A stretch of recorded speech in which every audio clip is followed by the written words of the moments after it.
हाय दोस्तों, तो मैं आप लोगों को बड़ा बड़ा ही खुशी का मौका आ चुका है। जैसे हम लोगों को बहुत दिन से काफ़ी इंतज़ार था और एमपी पटवारी को लेकर 2017 के बाद जो वैकेंसी अभी आई है, तो आपका इंतज़ार आज से अब ख़त्म होता है।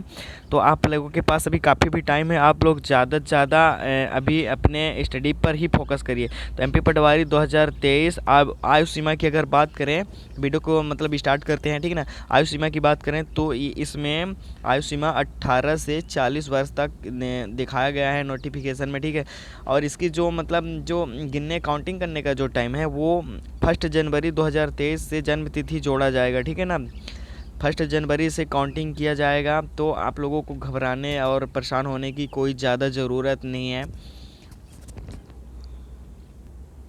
और बता दें दोस्तों कि ये जो फॉर्म भरने की जो तारीख़ है ना, तो फॉर्म भरने की तारीख़ है 5 जनवरी 2023 से फॉर्म भरना स्टार्ट होगा। और इसकी लास्ट अंतिम तिथि जो होगी 24/1/2023। तो दोस्तों इसमें क्या करना है कि आपको जब इसकी वैकेंसी जिस दिन से फॉर्म भरना स्टार्ट होता है, तो आपको लेट ज़्यादा करना नहीं है, क्योंकि ज़्यादा लेट करोगे तो उसमें फिर सर्वर की प्रॉब्लम आपको देखने को या सुनने को मिल सकती है। इसलिए 5 जनवरी से पेपर स्टार्ट मतलब फॉर्म भरने स्टार्ट होगा, तो आपको जल्दी ही फॉर्म को अप्लाई कर देना है। और कोई ज़्यादा परेशानी टेंशन वाली बात नहीं है, ठीक है। तो क्या होता है, मध्य प्रदेश पटवारी परीक्षा की जो तारीख दी जाएगी, बताई जाएगी आपको, नोटिफिकेशन में जारी कर दिया गया है। तो 15 मार्च से परीक्षा आपकी स्टार्ट होगी। अभी 15 मार्च आने में काफ़ी टाइम है दोस्तों। और आपको तैयारी करने का भी अच्छा टाइम है अभी, है ना।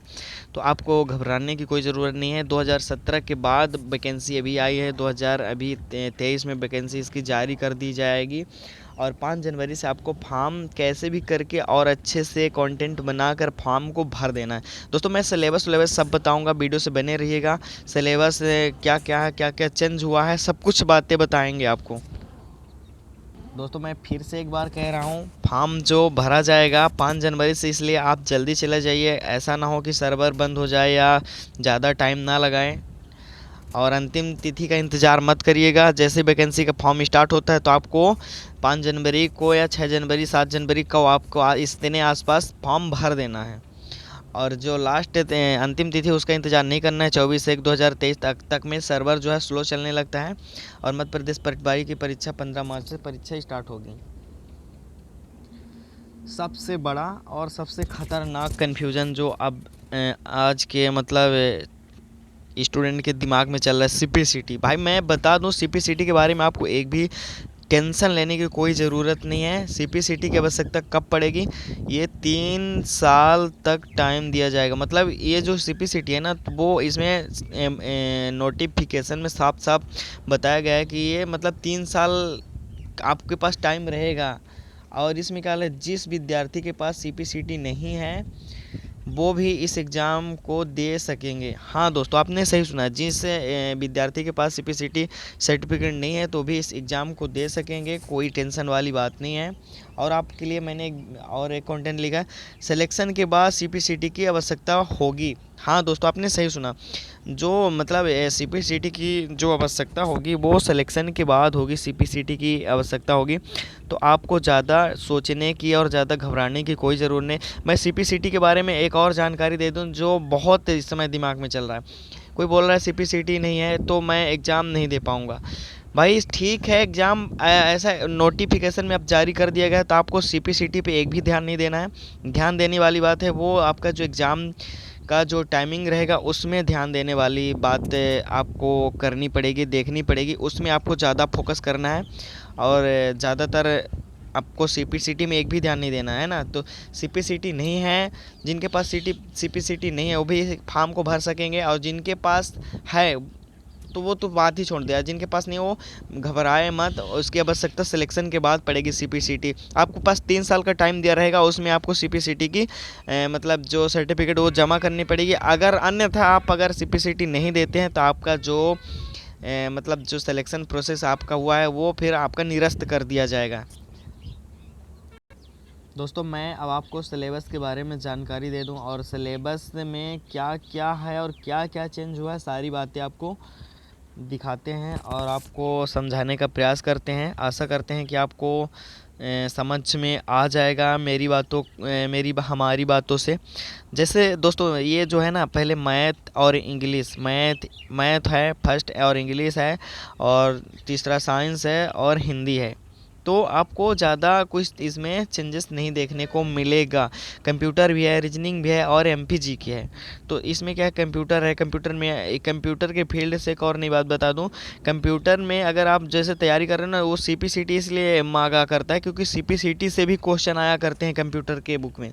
तो आप उसका भी सिलेबस अच्छे से पढ़ लीजिएगा, सीपीसीटी का सिलेबस, क्योंकि जो कंप्यूटर होता है तो कंप्यूटर में कंप्यूटर बस को बैठ के मत बैठिएगा। कंप्यूटर से संबंधित सीपीसीटी से भी आपके 8 से 10 नंबर, मतलब 7-8 नंबर के क्वेश्चन आएंगे सीपीसीटी से, है ना। तो आप कंप्यूटर के ही मतलब उसमें मत रहिए, इसीलिए सीपीसीटी तो मांगता है ना। तो सीपीसीटी को भी आप, सीपीसीटी का जो सिलेबस है उसको भी आप अच्छे से समझ लेंगे। और ये जो रीजनिंग तो आप हमेशा पढ़ते आ रहे हैं। एमपीजीके में पूरा चीज़ हिस्ट्री मटेरियल आ जाता है ना, अपन पूरा जीएस आ जाता है। तो जीएस में भी आपको पूरा फोकस ज़्यादा ज़रूरत देने की है। एमपीजीके में पूरा जीएस आ जाता है ना।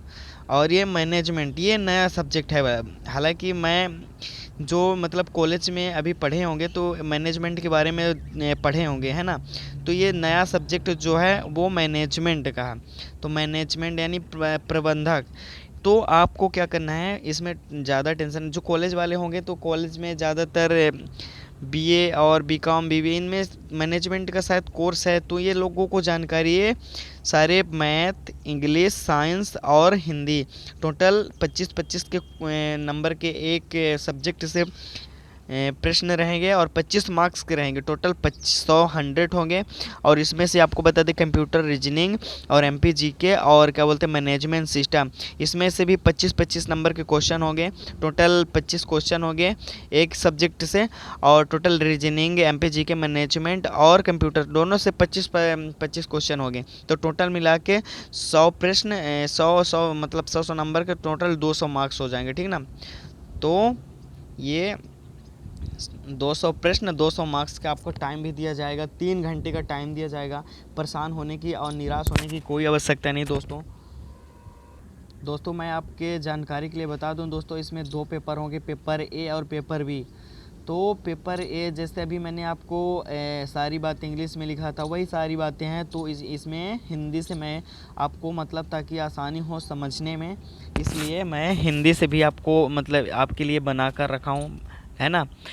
तो पेपर ए में क्या क्या पूछा जाएगा पेपर ए में, तो आपको ध्यान से समझना है। ये समान विज्ञान है, समान विज्ञान पेपर ए में, और समान हिंदी है जो बचपन से पढ़ते आ रहे हैं। समान अंग्रेजी है, और समान अंग्रेजी के बाद समान गणित है। ये टोटल 4 विषय हैं और इसमें से 100 क्वेश्चन रहेंगे 25-25 नंबर के ना हर सब्जेक्ट से। और पेपर बी की बात करें तो इसमें भी आपको समझने की बात पेपर बी को है। और इसके जो सब्जेक्ट हैं आपको अच्छे से समझाता हूँ और दिखाता हूँ। पेपर बी में फर्स्ट नंबर क्या है, सामान्य ज्ञान एवं अभिरुचि।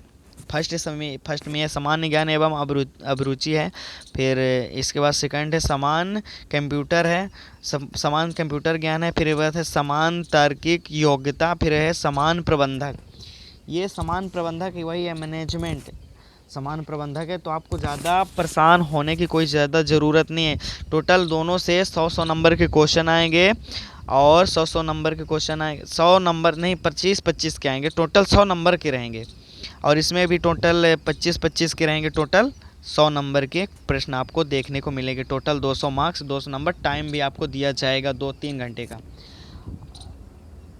ज़्यादा 3-3 घंटे का टाइम दिया जाएगा। ज़्यादा घबराने की ज़्यादा कोई ज़रूरत आवश्यकता तो है नहीं दोस्तों, क्योंकि सारी बातें मैं आपको डिटेल में और अच्छे से समझाने का प्रयास कर रहा हूँ। आशा करता हूँ कि मेरी मेहनत आपको अच्छी लगेगी। तो सबसे बड़ा कन्फ्यूज़न इनके दिमाग में ये भी होता है कि कौन से ज़िले से कितनी भर्ती है। तो हम बता दें दोस्तों, आपको अच्छे से समझा दें और प्रयास करेंगे कि आपको अच्छे से समझ में आया होगा। जबलपुर से 25 है, कटनी से आपको 34 वैकेंसी देखने को मिल जाती है। नरसिंहपुर से 21 है वैकेंसी आपको देखने को मिल जाती है। और छिंदवाड़ा से 148, सिवनी से 127, मंडला से 52 और डिंडोरी से 88 और क्या बोलते हैं बालाघाट से 208 है, रीवा से 218 है और हरदा से 42 है, होशंगाबाद से 25 है, शहडोल से 47 है। तो ये सारी बातें आपको अच्छे से। अनूपपुर से 67 है, उमरिया से 51 है, सीधी से 56 है, सिगरौली से 79 है और सतना से 59 है वैकेंसी मिलेगी। और पन्ना से जो है वैकेंसी देखने को मिलेगी वो 51 के आसपास मिलेगी। छतरपुर से आपको कितनी वैकेंसी देखने को मिलेगी? छतरपुर से आपको मिलेगी 57 और टीकमगढ़ से 53, बैतूल से 60, निवाड़ी से आपको कितनी वैकेंसी देखने को मिल जाएगी? 20 के आसपास देखने को मिल जाएगी। दमोह से 27 और सागर से 63 वैकेंसी आपको देखने को मिलेगी।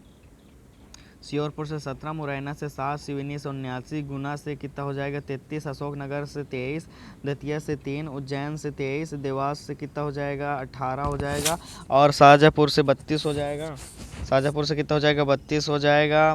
शाहजहाँपुर से 32, रतलाम से 49, आगर मालवा से 76, सीहोर से हो जाएगा 24, राजगढ़ से 47 और मंदसौर से कितना हो जाएगा? 75 और नीमच से 58, इंदौर से 12, धार से 104, झाबुआ से 13।